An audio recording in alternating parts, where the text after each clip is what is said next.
mu ngi wax ne l'individu qui ne peut pas être saisi. Ou qui ne se présente pas sera jugé contre lui par contumace. Ça c'est le code de procédure pénale. Alors donc kon dafay mel ni ñaari hypothèse la. L'individu qui ne peut pas être saisi ou qui ne se présente pas. Mais pourquoi c'est inédit dans l'affaire Ousmane Sonko mooy ce n'est pas une personne qui ne peut pas être saisie.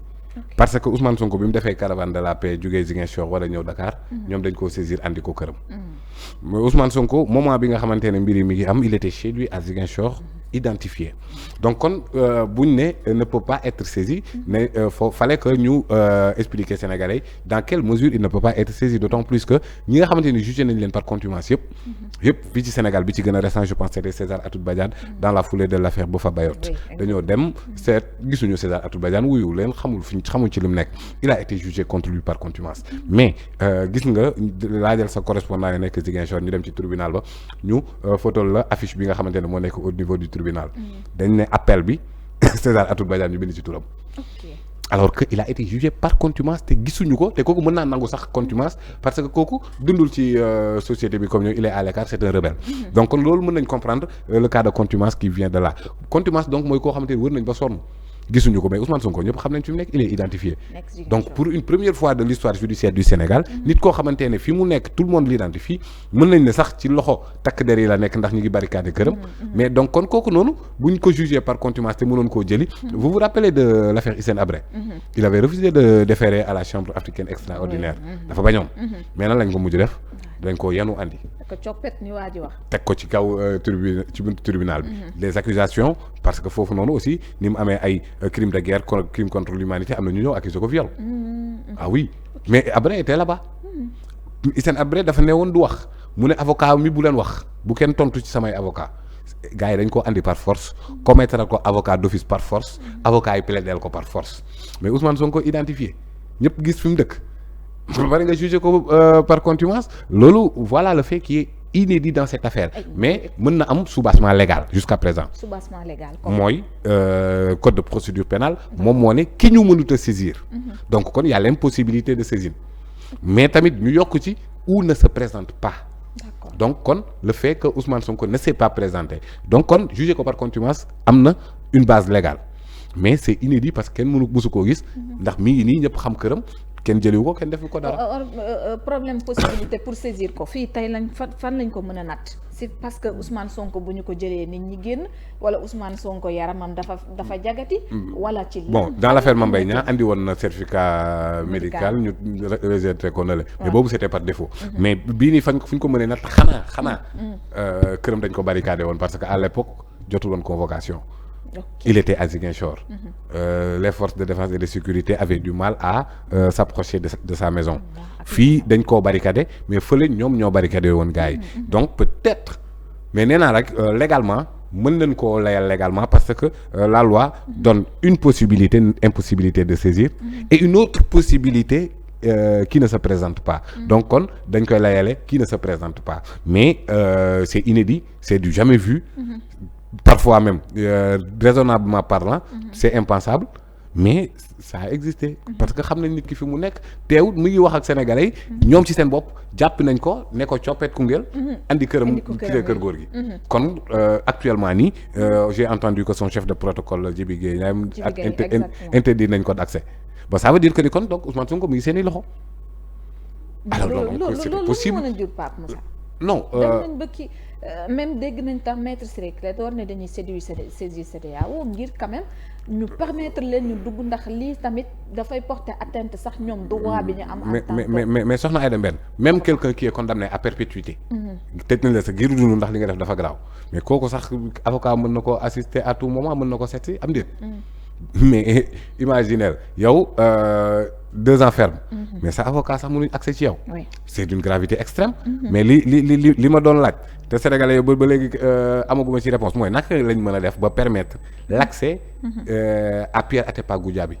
mu dugg nee na accès moom bu autorisation spéciale la am. Voilà mais léegi loolu mënuñ koo permettre à ses avocats c'est d'une gravité extrême parce que même ki nga xamante ne dafa nekk en prison kooku moom avocat wam heure bu ko neexee mën na ko ñëw en toute confidentialité donc droit yi avocat yi am sax ñeneen ñi amuñu ko mais fii ñeneen ñi ñoo ëpp droit parce que les avocats n'ont pas amuñu accès mais quelle est la base légale de tout ça fan lañ ko teg quoi soubassement bi waaw parce que justice mën noonu ne ne assigné nañ ko à résidence surveillée d'accord loolu ce serait une base légale mais actuellement nii lii ñu koy def ce n'est pas une décision de justice amul benn base légale ci wàllum justice bu juge ordonné bu war a mën a permettre lii maintenant mon professeur Ismaïla Madior Fall layal na ko ne pour protéger l'ordre public d'accord mais c'est en marge du droit enfin de la justice quoi c'est en marge de la justice mais yeneen raison la ñu évoqué la raison d'État l'ordre public ainsi de suite mais wax dëgg yàlla ku war a mën a subir lu ni toll ci restriction de liberté ça devrait être loo xamante ne juge moo koy kii maintenant les avocats de Sonko même s'ils n'ont pas accès ce qui est une violation grave aussi de ses droits parce que képp ku ñu interpeller rek dès l'interpellation maanaam bu police wala gendarmerie woo la ne la kaay wuyu ñu dañ la soxla boobaa am nga sañ-sañu am avocat bu la assister article 5 règlement 5 de l'UEMOA dès l'interpellation donc en garde à vue waxatuma la ak mais nag koo xamante ne mi ngi biir këram nga ne ko doo gis say avocat loolu fan nga ko mën a layalee ci wàllum justice déedéet mënu ne sorte prison la boo xam moo tax ma ne les avocats de Sonko ont la possibilité d'attaquer cette décision mooy ci bii maître Ciré Clédor wax wala yow wala beneen yoon. non je sais pas leeruma maître Ciré Clédor mais xam naa ne même si la décision n'est pas une décision de justice barricade yooyu noonu mais yoon may na leen même si c'est un acte administratif ñu dem au niveau de la chambre administrative pour recours pour excès de pouvoir bu boobaa c'est la justice qui tranche maintenant.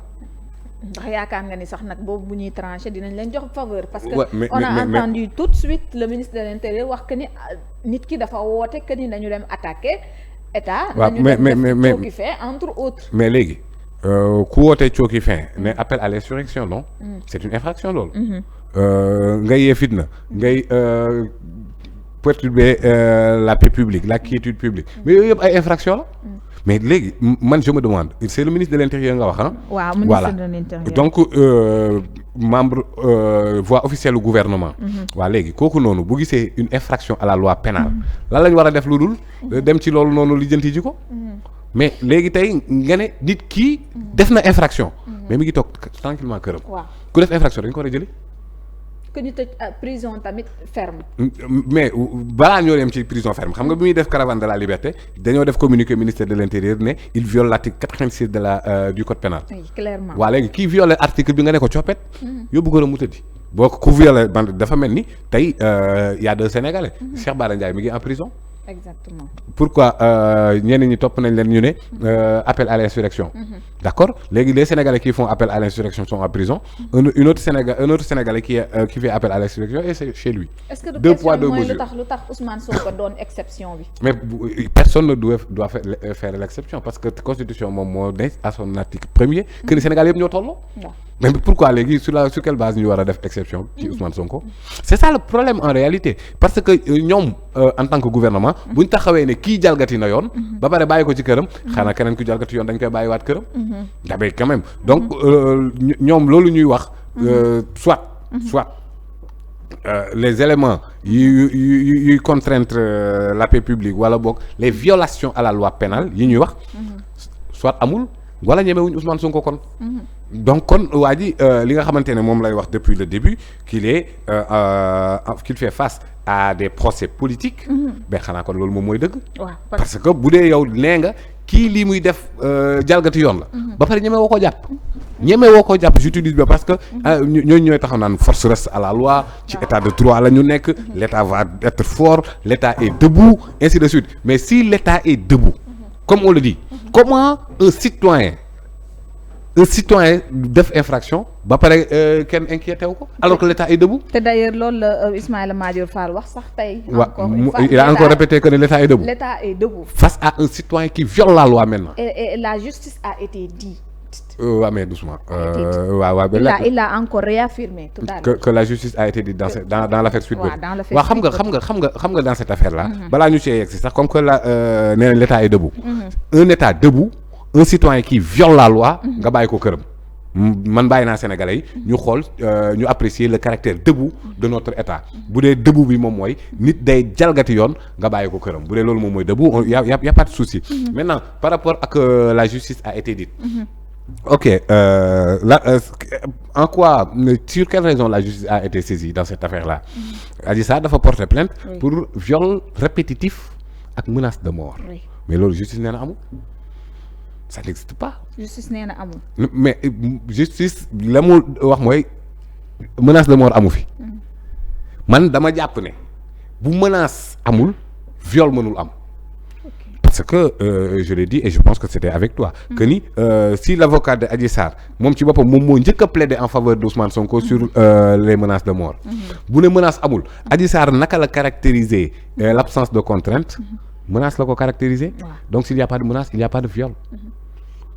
Alors maintenant mon professeur je l'appelle mon professeur parce que damay bañ a waaw sama professeur la moo ma jàngal droit donc pour waaw moo ma jàngal droit constitutionnel donc pour ne pas avoir d'écart de langage moo tax ma koy delloo cette connotation de professeur boo xam ne dama ko abel àllarba mais bu bëggee mel ni viol bi dafa am lu ci am ba tey mais day doy waar parce que on a disqualifié les faits de viol. Exactement. Disqualifié kon viol amatul. te coow li viol moom moo ko waraloon kon viol amul. acquittement relax ak disqualification requalification yooyu yëpp day na saxal sénégalais yi li leer ba wér te wóor mooy viol amul. nu ñu mën a comprendre kon. non y a pas nu ñu mën a comprendre nee nañ Ousmane Sonko defoo viol. mais Ousmane Madior le ministre de la justice. waaw tontu na ci léegi. en disant quoi apporté na ci réponse en disant mu ne li nit ñi di jaawale nee na kenn acquitté wul Ousmane Sonko ci viol bi dañu ko requalifié. maanaam disqualifié. waaw disqualifié. tey jii nii soxna Aïda Mbène. boo ñëwoon war a def émission Mohamed Diallo ne la disqualifié nañ la doo def. disqualifié mooy loolu amul viol amul. waaw loolu c'est-à-dire loolu la justice bi wax bu ñu fi nekk di wër-wërloo di nësaxal xelu sénégalais. mais ko disqualifié mooy tax ñu traduire ko en corruption de la jeunesse. waaw mais justement disqualification bi mooy wane ne viol amul ñoom nee nañ li ñu jàpp ne moom moo am mooy corruption de la jeunesse man dama jàpp ne corruption de la jeunesse du infraction. ah bon oui pourquoi parce que nañu xool article 324. oui. Article 324 dafa ne sera condamné aux peines prévues par le présent article quiconque aura atteinte aux mœurs en facilitant excitant favorisant habituellement par la débauche ou la corruption de la jeunesse kon corruption kon boo déggee français rek waxuma la droit français rek di nga xam ne infraction bi ñuy wax foofu tuddul corruption de la jeunesse infraction bi mooy képp ku atteindre aux bonnes mœurs en facilitant excitant favorisant par la débauche ou la corruption de la jeunesse dafa mel ni dañ ne dinañ la daan 10 ans képp ku sàcc mais def ko en réunion léegi est-ce que réunion infraction la non c'est le vol qui est une infraction blele beneen élément constitutif la ci circonstance aggravante donc man li ma jàpp ne corruption de la jeunesse c'est un élément constitutif du délit visé par l'article 324 muy atteinte aux mœurs donc kon corruption de la jeunesse existé wu ci sama dégg ci wàllu droit mais vous êtes des journalistes dem leen au niveau de la chambre correctionnelle nga xool jurisprudence xool ndax mës na am ku ñu condamné pour corruption de la jeunesse waxuma la sax condamné képp ku andi plainte rek pour corruption de la jeunesse amul demal seeti ko vous êtes là la justice est rendue au nom du peuple kañ la ñu gis nit jug dem porter ji plainte pour corruption de la jeunesse parce que l'article 324 laa la cité ne la mooy ki nga xamante ne nee nañu dafa atteindre aux bonnes mœurs kon ku atteindre aux bonnes mœurs la ñuy waxal mais naka nga ko defee en facilitant favorisant par la débauche ou la corruption de la jeunesse donc c'est la façon de faire moom mooy corruption de la jeunesse mais l'élément à faire moom mooy atteindre aux bonnes mœurs mais j'ai entendu mon professeur dire autre chose te dama bëgg sax ñu seen kii wandoo ko ñun ak sénégalais yi parce que nee na ordonnance de renvoi bi visé na corruption de la jeunesse exactement bàyyil ma liiral la ordonnance de renvoi bi pour mu leer ak fi nga xamante ne foofu lañ ko cité ba moom muy wax parce que li mu renvoyé dafa ne fait prévu et puni par l'article 320 bis 290 45 46 324 alinéa 2 431 tiré 60 et suivant du code pénal et la loi 2020-05 du 10 janvier 2020 mu ne par ces motifs vu l'article 175 du code de procédure pénale décernant ordonnance de prise de corps contre Ousmane Sonko et Ndeye Khady Ndiaye ordonnant leur mise en accusation et leur renvoi devant le tribunal de grande instance de Dakar statuant en matière criminelle pour y juger conformément à la loi les chefs d'inculpation de viol et menace de mort contre le premier, incitation à la débauche, diffusion d'images contraires aux bonnes mœurs et complicité de viol contre la deuxième. Est-ce que dégg nga fi corruption de la jeunesse? mais bi alinéa 2 article 324 alinéa 2 léegi ay dem mbeel jarul ñuy jàng. waaw léegi bi professeur lire sànq nag. bii wax que ni corruption de la jeunesse. bii lii ma lire moom mooy ordonnance de renvoi bi xam nga cité nañ article 324 alinéa 2. cité nañ ko. donc tey jarul ngay jàng droit nañ wax rek lu xel mën a nangu bu dee yow. juge d'instruction bi nee na la visé naa corruption de la jeunesse waaw ay la yoon boo koy daan kay da nga koy daan corruption de la jeunesse comme que visé nañ ko ba pare mais pour ñu daan ko on a été obligé de disqualifier les faits de viol en corruption de la jeunesse kon koy bokk ci woon bu dee da nga obligé bi ci bokk nga disqualifier bu doon visé nañ ko du jar disqualification da ngay ñëw rek ne toppee nañ la corruption de la jeunesse kon jël naa corruption de la jeunesse mais si on a dit disqualifier les faits de viol en corruption de la jeunesse bu boobaa di nga xam ne corruption de la jeunesse bokkul woon ci li nga xam ne moom la ñu visé boo xoolee bi muy cité article yi presque toutes les informations liées aux mœurs cité nañ ko cité nañ article 320 cité nañ article 320 bis cité nañ article 290 45 46 324 alinéa 2 waaw léegi corruption de la jeunesse. 324 alinéa 9 la. kon loolu day weddi li professeur wax. non professeur encore une fois moo professeur bu doon viser nañ corruption de la jeunesse. bu doon viser nañ ko moom day ñëw rek daan la ko. du obligé mu disqualifier les faits de viol kon viol la ñu viser. moom mu disqualifier viol. disqualifier bokkul ak requalifier mu disqualifier viol.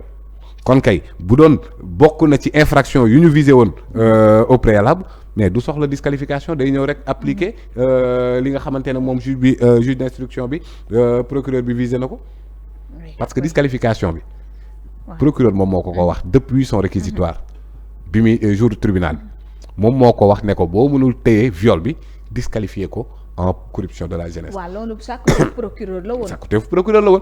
mais ci biir ordonnance de renvoi bi on a cité l'article 324 alinéa 2.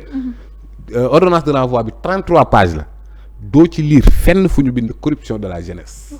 doo ko ci gis 33 pages la donc kon bu doon loo xamante ne dañ koo visé woon. moom jarul muy disqualifié.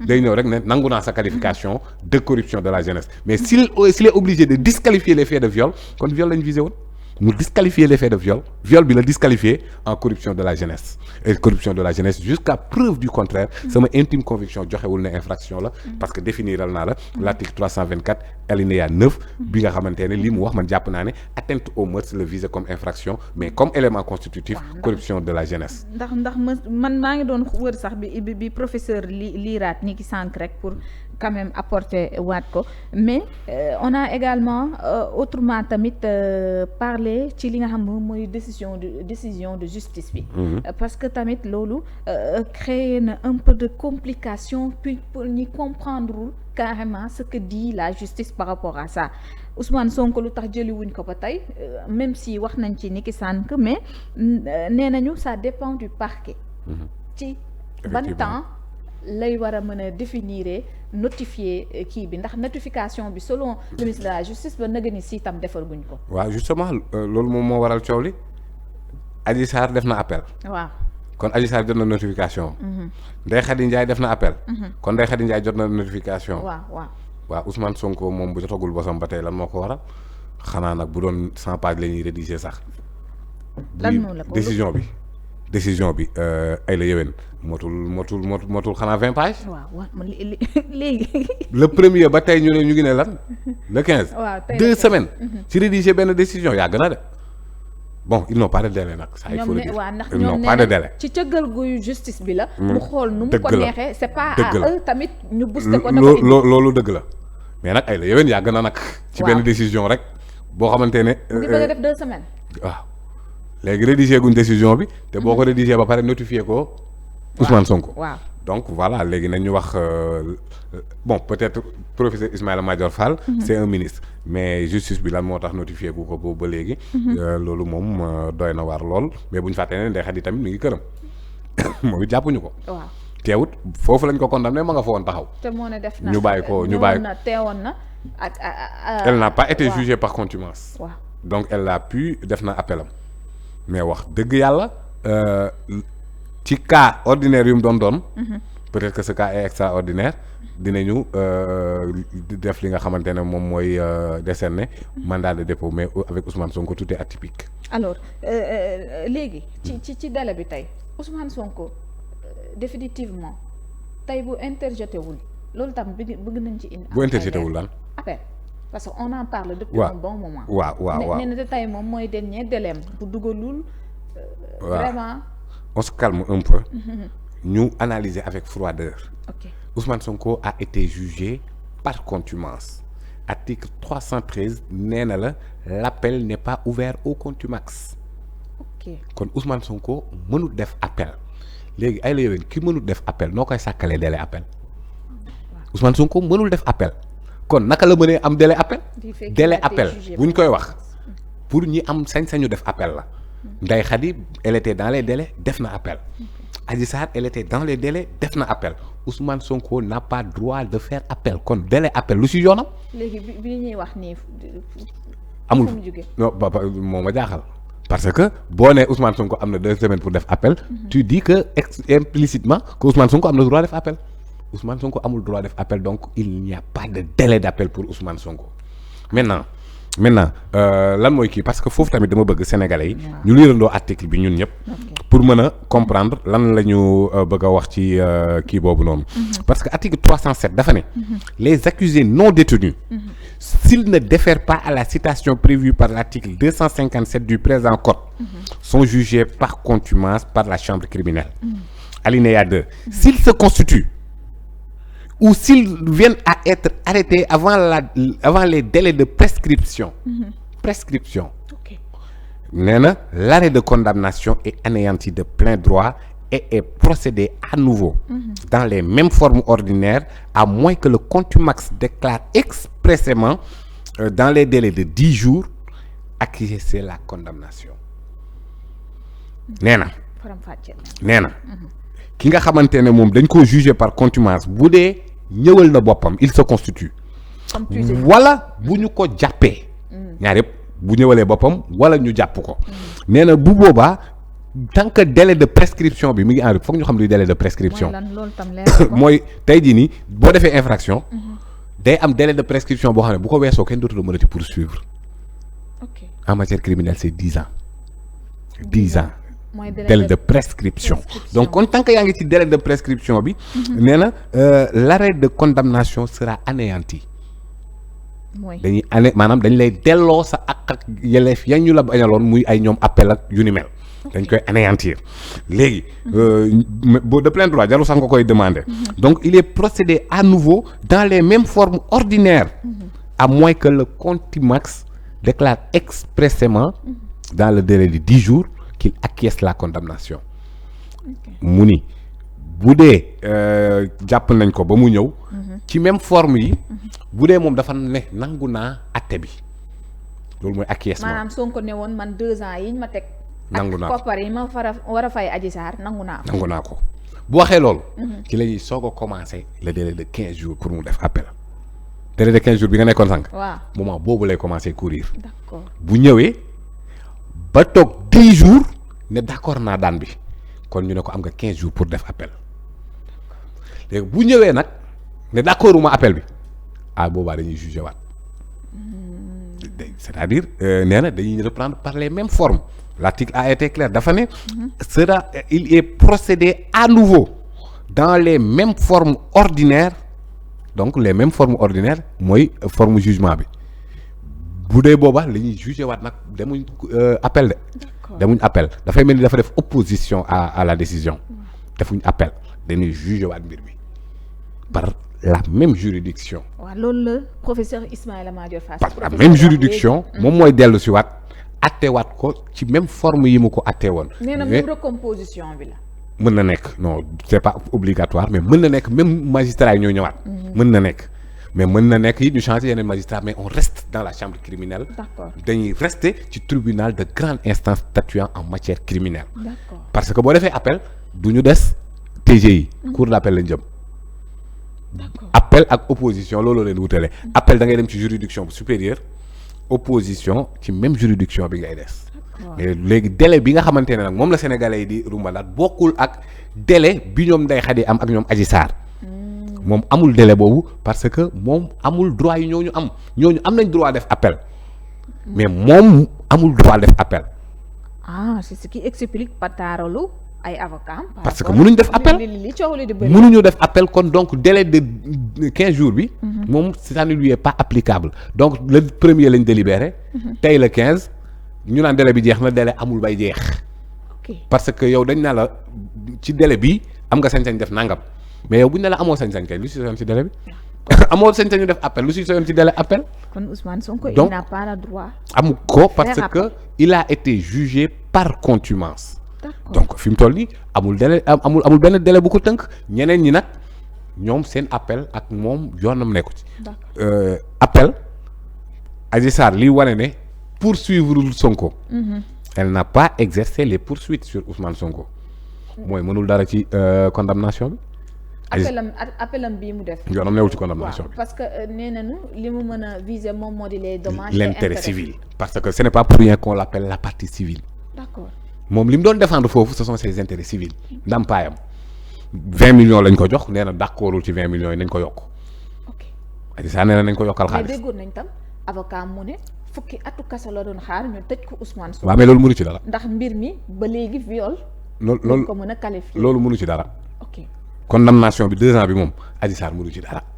Adji Sarr ci li mu mën moom mooy l'intérêt civil. d'accord maanaam ndàmpaay bi ñu ko jox. ñu yokk ko Ndeye Khady Ndiaye tamit mënul dara ci condamnation Ousmane Sonko moom bu defee appelam va concerner uniquement l'incitation à la débauche. oui parce que ñoom ñaar li ñu leen tëjee bokkul.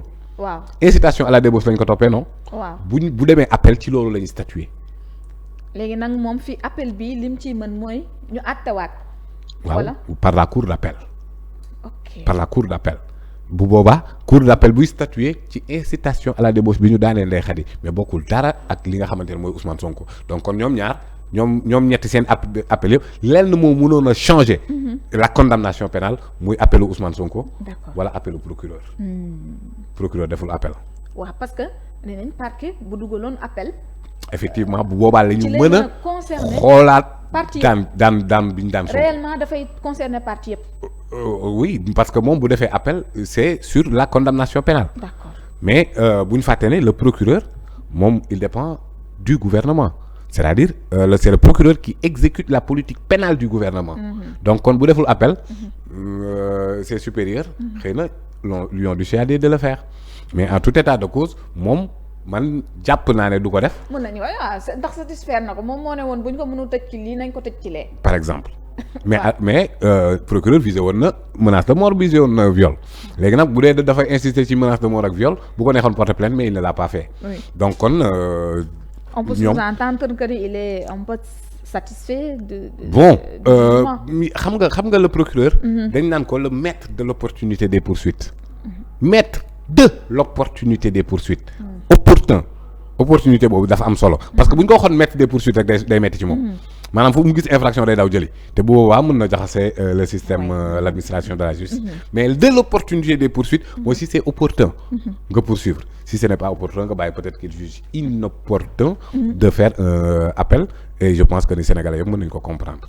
dossier bi mi ngi wéy. dafa mel ni lu ñu waroon leeral ci foofu ci xelu Sénégalais leer na foofu leneen moom moo di coow li lim ci bëri débat de télévision yi tamit débat yi tamit bëri na ci bokk na ci kenn suñu naataango Cheikh Yérim Seck am na lu mu fësal mu ne loi rek bu ñu ko toppee ba topp ko ba mu sës même buñ ci waree faat 90% des Sénégalais il faut le faire pour en finir avec ce dossier naka nga jàngatee moom gis-gisam boobu ci loolu. bon j'ai pas suivi mais faat moom. faram-fàcce. faat jël bakkan pour appliquer loi. waaw nañu xool léegi ci kanamu ñun ñu dëkk ci réew mi.